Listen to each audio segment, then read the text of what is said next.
Olá, seja muito bem-vindo a mais um bate-papo aqui na Rede Super. É muito gostoso ter a sua presença e para nós é uma alegria muito grande poder compartilhar com você temas que permeiam a nossa vida e nos conduzem a cada dia na nossa caminhada cristã. É muito gostoso, mas também muito edificante. Em alguns momentos isso pode se tornar confrontante e às vezes a gente quer sair, não assistir, não terminar de assistir um programa porque está provocando ou às vezes confrontando a nossa história. Se isso acontece com você, eu te desafio, continue até o fim. De repente Deus quer falar com você e te tirar da zona de conforto. E hoje eu creio que isso pode acontecer, porque o nosso tema de hoje é um tema muito interessante, muito falado, mas talvez nem tanto praticado. Hoje nós vamos falar sobre a oração, a importância da oração. Portanto, fique conosco porque o bate-papo está no ar. E aí, gente, mais uma vez estamos aqui, né? Firme e forte. Firme e forte. Tilano, Gustavo, Fernando. É muito bom a gente ter esse momento para pensar, refletir, até na nossa própria história. Sempre. E eu quero iniciar, assim, do básico. Jesus nos ensinou a orar. E ele, quando leva aqueles homens ao monte, sobe ali o Monte das Oliveiras, aos seus 12 ele ensina e, consequentemente, uma multidão escuta. E no capítulo 6 ele diz assim, no verso 9, portanto, quando vocês forem orar, orem assim, Pai nosso que estais nos céus, que todos reconheçam que o teu nome é santo. Venha o teu reino, que seja feita a tua vontade aqui na terra como é feita no céu. Dá-nos hoje o alimento que precisamos. Perdoa as nossas ofensas, como também nós perdoamos as pessoas que nos ofenderam. E não nos deixe que sejamos tentados, mas livra-nos do mal. Pois teu é o reino, o poder e a glória para todos sempre. Amém. E Jesus ensina então a orar. E a gente percebe que, para mim, essa oração do Pai Nosso ela é completa. Você começa sempre exaltando a Deus. Deus, que todos reconheçam que o Senhor é santo, que o seu nome é exaltado, que só o Senhor é Deus.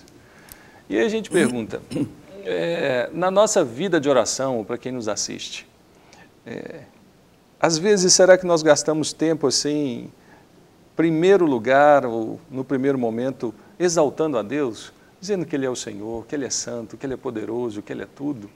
Ou será que a oração hoje se tornou uma espécie de pressão espiritual que nós fazemos para Deus? Senhor, eu estou aqui falando com o Senhor, mas o Senhor sabe que eu estou precisando. Então o Senhor dá um jeito e responde, porque as pessoas precisam ver que o Senhor é Deus na minha vida. Eu quero ir lá testemunhar. O que é a oração? Pergunta difícil, né? Eu acho que até por isso que Jesus foi ensinar a oração, né? Porque na verdade ele também estava trazendo uma categoria, né? Uma qualidade à oração. Quando ele vai dizer, Pai nosso que estás no céu, santificado seja o teu nome, venha o teu reino. Parece que ele deixa um exemplo muito claro de como a gente deve orar com todas essas qualidades.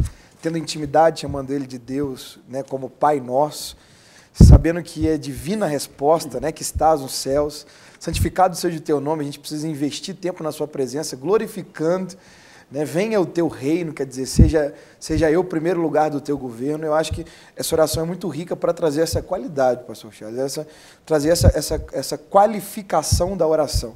Porque se hoje é só uma pressão espiritual, né, só uma situação que a gente aprende como pedir, sabe, a forma certa de pedir, Jesus está dizendo assim, olha, não é só isso não, é uma qualidade, é uma coisa completa. Você vai estar com Deus como Pai, você vai ter intimidade, e Ele vai destrinchando isso, vai falar sobre perdão, sobre livramento, sobre postura de vida, é muita coisa, né? Então acredito que aqui seja completo, é uma característica muito grande. É intimidade, né? A intimidade. A começar pelo versículo 5 e 6, que ele diz assim, quando orardes, não sejais como os hipócritas, que gostam de orar em pé nas sinagogas, nos cantos das praças. Eu gosto do 6. Tu, porém, quando orares, entra no teu quarto e fechada a porta, orarás ao Pai que está em secreto, e o teu Pai que te vê em secreto te recompensará. Ele está dizendo, olha, se você quer ter um palco poderoso, você tem que ter um bastidor poderoso com Deus. Agora, uma pergunta para a gente, por que os hipócritas? Quem eram essas pessoas naquela época? Eram os fariseus, né?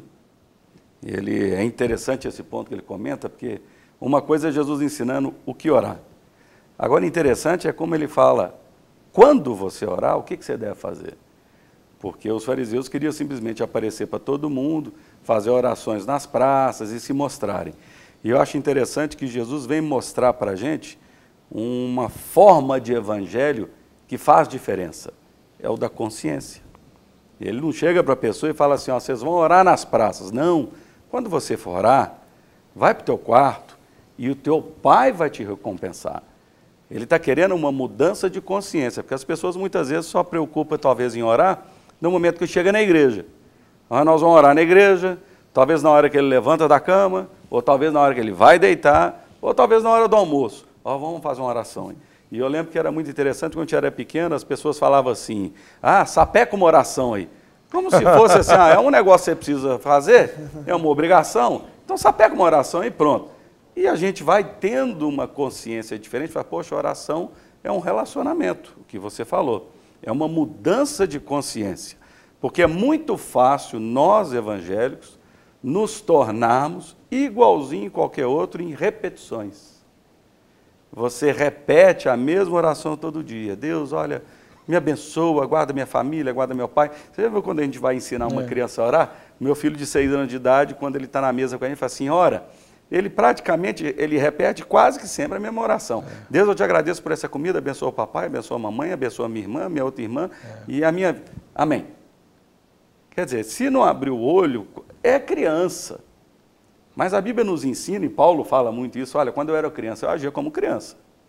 Mas agora que eu sou adulto, eu ajo como adulto. Você já imaginou um casamento em que alguém virasse para você e falasse assim, olha, nós vamos fazer um casamento, joia, eu sou marido, você é minha esposa.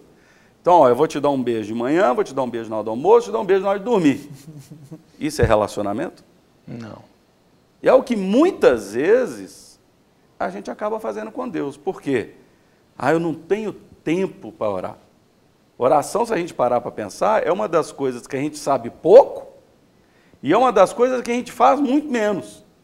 E Deus quer intimidade, Deus quer relacionamento. E ao ponto que quando você vai para o seu quarto, fecha a porta, você vai sair recompensado ali. Experimenta, talvez, entrar no seu quarto um dia, fala, Deus, eu vou gastar uma meia hora, apaga a televisão, apaga tudo, lê qualquer passagem, principalmente uns salmos, ora, fala, Deus, eu quero te ouvir agora. Tem hora que a gente quer orar tanto, tanto, tanto, e falar tanto, tanto, tanto, que não tem tempo para ouvir o que Deus tem para falar.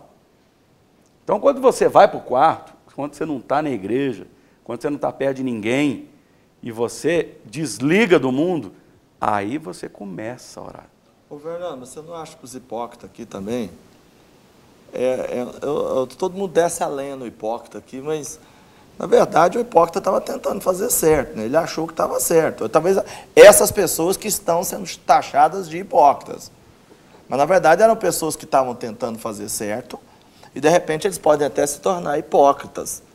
Você já tentou olhar por esse ângulo? Quando ele fala ali, aqui ele já está lendo o coração desses caras. Ele estava condenando a motivação da pessoa. Isso, porque na verdade... Ele era hipócrita porque ele queria, na oração dele, ser reconhecido pelos outros. Reconhecido. Isso, mas aí... Já receberam o galardão. Pois é, mas quando a gente fala do hipócrita aqui, a gente compara com aquele que está no quarto, a gente às vezes dá muito foco no tal do ir para o quarto e para o secreto.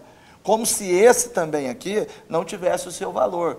Fosse assim, nenhuma oração em público teria valor. Não, orar em público é coisa de hipócrita. Coisa de crente mesmo é orar em secreto. Né? Então, aqui quer dizer, a atitude de orar em pé, nas praças, nas ruas, e nas esquinas e tudo mais, eu creio que não há. Mas não seria o problema seria a hipocrisia de fazer isso para aparecer. Mas Jesus aqui, ele enfatiza no final... dizendo assim, ó, para serem vistos pelos outros. Isso, é a motivação, é isso que eu queria falar. Porque era uma função. Você pode orar em todos os lugares, em todos os momentos. Isso que eu queria qualquer hora. Deixar claro. Dentro do carro. Falar a verdade, entre nós, os lugares que a gente mais tem tempo para orar hoje, é no carro. Conversar com Deus, é no carro. É no carro. No carro, no ônibus, no metrô. Você está ouvindo ali uma mensagem no carro, ou então você está ouvindo uma música, e você se solta com Deus e fala. E a gente até quebra os paradigmas, né, Fernando? Porque você pode orar de olho aberto. Sem problema nenhum. E, às vezes, eu lembro de uma ocasião, orando de olho aberto, a pessoa, mas você não está orando? Você não está em sintonia. Você não está em sintonia com Deus. Você fala, Tá mas como? Não, você tem que ser de olho fechado. Mas eu acredito que sim, que aqui seja ele dizendo o seguinte, a oração não começa com uma atitude pública, é com uma coisa particular diante de Deus. Aí depois... né, ou posteriormente, o resultado disso, você vai orar em qualquer lugar, de qualquer jeito, de qualquer forma. É porque aqui, olha, pensa bem, Gustavo, aqui era um contexto religioso. É. Jesus pega um grupo de pessoas e passa a ensiná-las. alguns preceitos da vida. Ele começa as bem-aventuranças, ele vem discorrendo sobre ser sal na terra, luz do mundo, e vem caminhando ali no ensinamento da vida. Talvez o maior sermão, o maior ensinamento ético da vida esteja aqui no Sermão do Monte. Talvez a ideia dele... E aí, o que era o contexto daquela época? Eram os cargos que existiam, cargos públicos, ou seja, estava todo mundo a religião atrás. Pois é, mas a religião na época, vamos colocar assim, o sistema religioso era algo importante. Claro. Era importante ser um fariseu, era importante ser um mestre da lei. Era uma coisa que gerava um certo status. Então devia ser bonito ver, olha ali, aquele homem orando. Ó, grandiosíssimo, eterno, bendito Senhor da história. E falou, que coisa linda. E aí, parece que Jesus chama a atenção falando assim, ó, aquela pessoa lá é um hipócrita, porque ele está falando para os outros. Mas dá a entender que na intimidade mesmo, ele não tem desenvolvido isso com Deus. Eu acho que a chave é o vista. Será que não Versículo seria? 5 é vista aos homens. Não vamos julgar, mas E não o será 6 que seria visto hoje? a Deus. Ô, irmão Otilano, você chegou aqui, tem uma mensagem. Vou orar por você, irmão. Eu oro pelo Otilano. Só para mostrar, talvez, para mostrar que eu sou um homem espiritual. O que eu quis foi botar assim, botar uma pimenta no negócio, porque eu acho que às vezes acontece isso muito. Eu particularmente, já teve gente que chegou para mim falando isso, gente que é de oração, chegando forte comigo. Não, orar para mim, esse negócio de ficar orando na igreja, orando, isso está errado. O negócio é orar, é cada um ora, fala com Deus no seu quarto, porque, e outros também, aquele que não quer ir à igreja de jeito nenhum, às vezes ele fala assim, não, porque eu faço as minhas orações no meu quarto, como diz a Bíblia. Eu falo, não, realmente a Bíblia diz para a gente orar no quarto, mas a gente pode orar em outros lugares também, não, porque tem gente que pode estar orando no quarto hipocritamente. Nós temos que definir uma coisa é a oração pessoal. A pessoa está orando. A própria Bíblia nos fala que existem inúmeras vezes de orações congregacionais. Sim. O Salomão, na hora que o fogo desceu, no dia que ele inaugurou o novo templo, ele fez uma oração congregacional. O sumo sacerdote, isso acontece várias vezes. Existe a oração individual, o seu relacionamento particular com Deus, como nesse ponto Jesus está falando, ó, quando você for orar, ele está falando, quando você for orar, ele está falando aquela pessoa que está ali. Aí ele fala, entra no seu quarto, busca a Deus e ore. Agora, quem tem talvez a tarefa de cuidar de uma congregação, ele tem que orar em público, ele tem que se levantar em público. O curioso que eu acho é o seguinte, vamos lá agora passar um pouquinho o assunto. Por que alguns, na hora de orar, tem que mudar a entonação ou gritar? Não sei. Como se Deus fosse surdo. Talvez, é uma característica. Talvez por reverência, etc. Agora, gritar não. Gritar passou um pouquinho da conta. A própria Bíblia fala, né? Tirar do meio de voz a gritaria. Eu acho que desnecessário. Mas você sabe que eu ainda...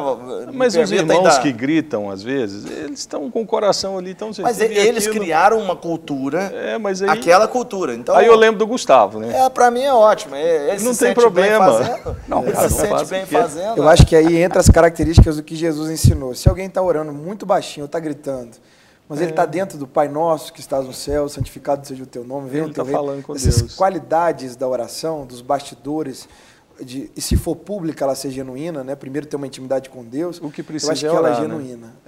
Ela pode ser gritada ou pode ser isso, um pouco porque menos tem gente gritada, que mas tem a característica dele. A qualidade, a resposta a Deus é o que faz uma oração ser funcional ou não. E aí a gente precisa pensar o seguinte, a oração. Jesus ensina sobre a oração com um propósito. Para um crente ou para alguém que vive nesse mundo, seja crente ou não, a oração é um meio de sobrevivência.